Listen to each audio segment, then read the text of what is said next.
The person I talked to every single night for 6 months didn't exist. His name wasn't Michael. His face wasn't his. His entire life was a lie. And when I finally tried to cut him off, he sent me a photo of my house.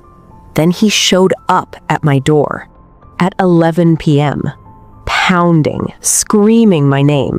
When the police arrested him, they found a knife in his jacket pocket and a folder on his phone with over 300 photos of me, some I'd never seen before, some taken through my bedroom window. This is the story of how I almost became another statistic and why I still check my locks 3 times every night. It started during the worst year of my life. I was 21, drowning in med school applications, studying 16 hours a day for my board exams. My social life was non-existent. I had no time for friends, no energy for dating. I was lonely, exhausted, burnt out. That's when I met Michael. It was on Instagram. He'd liked a few of my photos, then sent me a message. "You look like you need a break. Want to talk about literally anything except studying?" I laughed. It was exactly what I needed to hear. We started messaging. He was funny, charming, easy to talk to. He said he was 24, worked in graphic design, lived 2 states away, but was thinking about moving closer for a job opportunity. His photos showed a good-looking guy with dark hair, a nice smile, and a dog named Bailey. Everything seemed normal. Within a week, we were talking every day. Then every night. He became my escape, the one person who made me feel like I wasn't completely drowning. But there was one thing that bothered me. He never wanted to video call. At first, I didn't push it. Some people are camera shy, I get it. But after a month, I suggested it. "Let's FaceTime, I want to see you." His response came 10 minutes later. "My phone got stolen last week, using my mom's old one right now, no front camera." "Okay, that's reasonable." A week later, I tried again.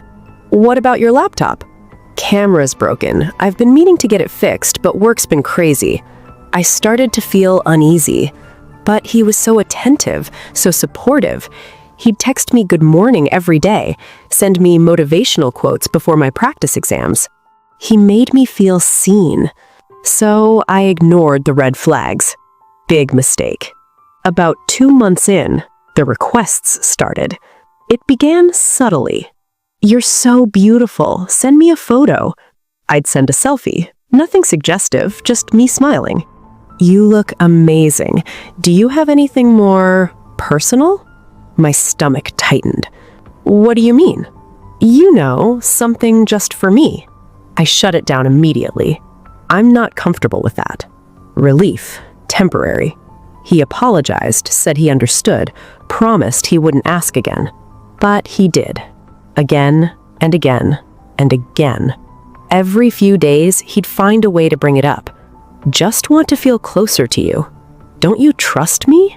Come on, it's just between us." I kept saying no. And every time I refused, he'd get quiet, distant, cold. Then, a day later, he'd come back apologizing, saying he was sorry, that he just missed me so much. It was exhausting. I started pulling away. But then he'd say something sweet, something that reminded me why I liked him in the first place. And I'd stay. After 4 months, I suggested meeting in person. "I'll be visiting family in your state over Thanksgiving. We could finally meet." His response took an hour. "I'd love to, but I'm gonna be out of town that week, family thing." "Okay, fine. Christmas then? Let's meet over Christmas. I'll be home for 2 weeks. This time, his response was immediate. "Absolutely, I can't wait." I was excited, nervous. Finally, we'd meet face to face. I even invited him to spend Christmas Eve with my family. He said yes. For the first time in months, I felt hopeful. That feeling lasted exactly 1 day. The next morning, I woke up to 17 missed calls, all from Michael, and a wall of text messages. "I need to tell you something. Please don't hate me. I'm so sorry. My heart was racing. I called him back. He answered on the first ring. His voice was shaking. I lied to you. About what? Silence. Michael, about what? About everything. My blood ran cold. My name's not Michael. The photos aren't me. I don't have a dog. I don't work in graphic design. I hung up. I sat there staring at my phone, trying to process what he just said. He called back immediately. I didn't answer. Then the texts started flooding in. Please let me explain. I was going to tell you. I care about you so much. The feelings were real, even if the photos weren't. I felt sick. I opened his Instagram profile and reverse searched one of his photos. It took 5 seconds. The photos belonged to a fitness influencer with 200K followers. Someone who lived in California. Someone who had no idea his face was being used to catfish people. I blocked Michael, or whoever he was, on everything. Instagram, Snapchat, my phone. I thought it was over, but he wasn't done. He created new accounts, different usernames, burner emails. The messages kept coming. You're overreacting. I'm still the same person you talked to. You owe me a chance to explain. Then he started guilt-tripping me. I opened up to you about my depression, and this is how you treat me? You're the only person who's ever understood me.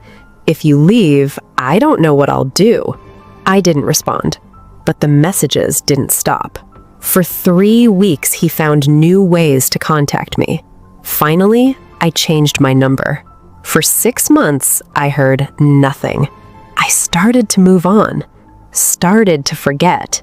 Then, almost a year after I'd blocked him, I got a message on Instagram from an account I didn't recognize. No profile picture, no posts, just a message. I miss you. I knew immediately. It was him. I didn't respond. I blocked the account. 10 minutes later, another message, different account. This time, there was a photo attached. I opened it. My stomach dropped. It was a picture of my house, taken from across the street.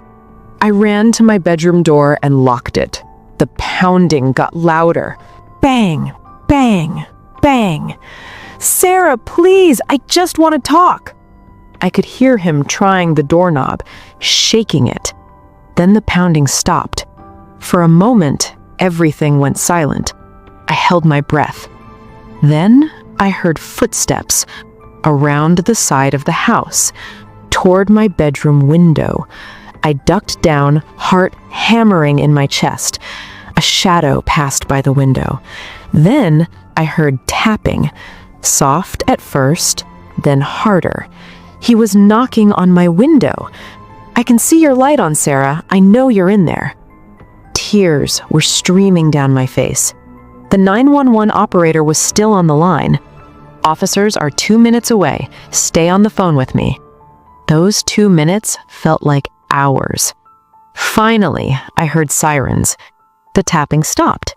I heard him running, footsteps pounding across the yard, then shouting, "Get on the ground, hands where I can see them." It was over. The police arrested him in my backyard. When they searched him, they found a folding knife in his jacket pocket and his phone, unlocked. The officer who took my statement showed me what they found, a folder labeled with my name. Inside were over 300 photos. Some were screenshots from my Instagram, my Facebook, old profiles I'd forgotten about. But others I'd never posted anywhere. Photos of me walking to my car, sitting in a coffee shop, through my bedroom window.